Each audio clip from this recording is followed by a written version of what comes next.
Kasya pa ako dyan, kuya. Kuya! Bago!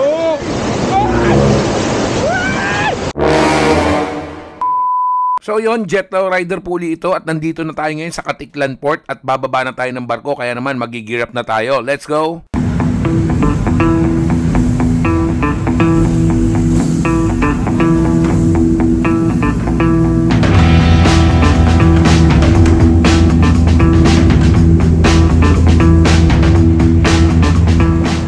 Kasama natin ngayon yung mga tropa dito sa Antique.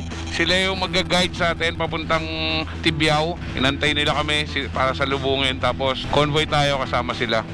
Let's go!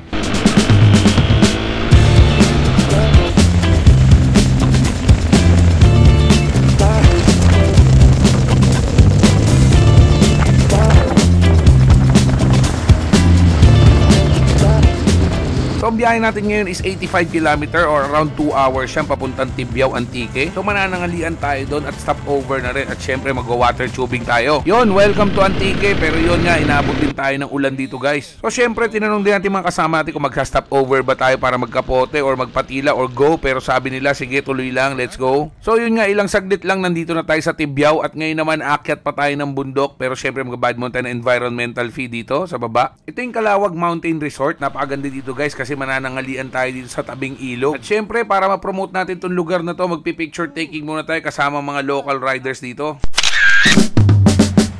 Kalawag Mountain Resort.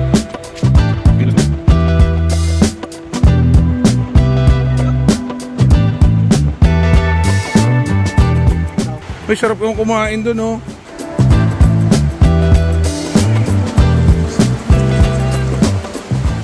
Tayo punta doon, tayo kakain. Doon, sir. Doon, sa may tubig. Mahirap pala kumain sa restaurant na doon, uy. Doon, sir, lahat mababasa sa'yo. Ang ganda dito, malilim, no? May swing to, oh. Jetlaw. PMT 2023. Ito yung Boodle Fight dito sa Antique. So, may discover kami. So, napansin nyo, may isda, may ano. Ito, pero ito alam ko, chicharon to eh. Iba-iba lang kulay. Pero ito, tatako ba't may ganito? Ano to? Akala ko parang maliit na may parang lang. Hindi, babe, masarap yan. So, ang tawag dito, sa magtataka, parang brown siya na maliit. Dito, ika. So, ano to? Butong-butong. Tira-tira. Tira-tira. Dyan ba kayo? Yan yun. Sarap. Masarap nga yan. Matamis yan. Tamis na parang Nilalagay yan sa kape, pwede rin. mascubado. Oh, yun nga. Ganun nga. Nilalagay yan sa kape. With gata, with coconut. Oh, di ba sa kape pwede rin yan. Masarap, di ba? Lalo Oh, na kape. di ba? Tapos dito, siyempre, tapos na kayo. Walang lababo. Dito na magugas. Kaya nga eh. May sabon ako. Kailangan yung sabon. Ito yung sabon natin. Hindi nito, ha. Uy, lang po yan ah. Sa TikTok yan. Ibigay niyo sa TikTok. Siyempre. Pati tayo. Mabaho hininga mo. Pwede rin to, no?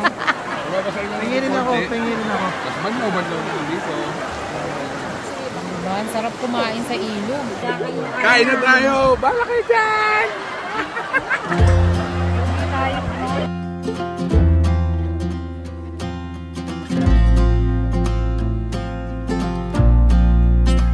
So after namin kumain, sinubukan naman namin tong water activities nila dito. So may ino-offer sila dito na water tubing na para siyang river rafting. Ang kagandahan dito guys, one guest, one guide talaga sila dito. Meron silang pang beginner na 1 kilometer ang layo. Pero syempre ang sinubukan namin is yung 2 kilometer na extreme. Ang bayad lang nito per guest is 499. So tumatagal to ng mga almost 30 minutes. Kaya hay lang, oh, ganyan-ganyan lang. Wala namang kahirap-hirap.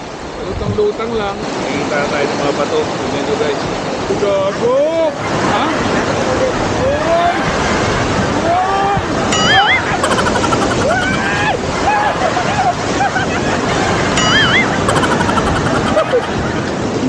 May tawag ka pala dun ah.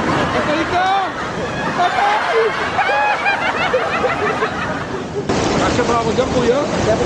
Kuya!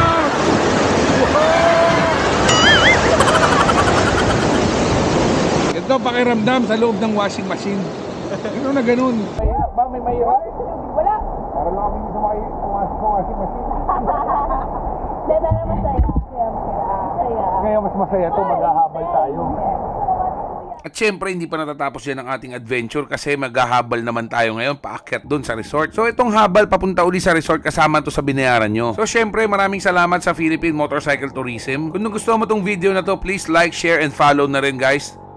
Si Jet the Rider, isa sa tropang mong chinitong motovlogger. Diskarte mo kabiyage, basta sa tamang paraan. Laging walang ate, lahat kayang diskartihan. Panay-panay ang usad lang, walang dahilan para hindi magpatuloy sa tamang daan.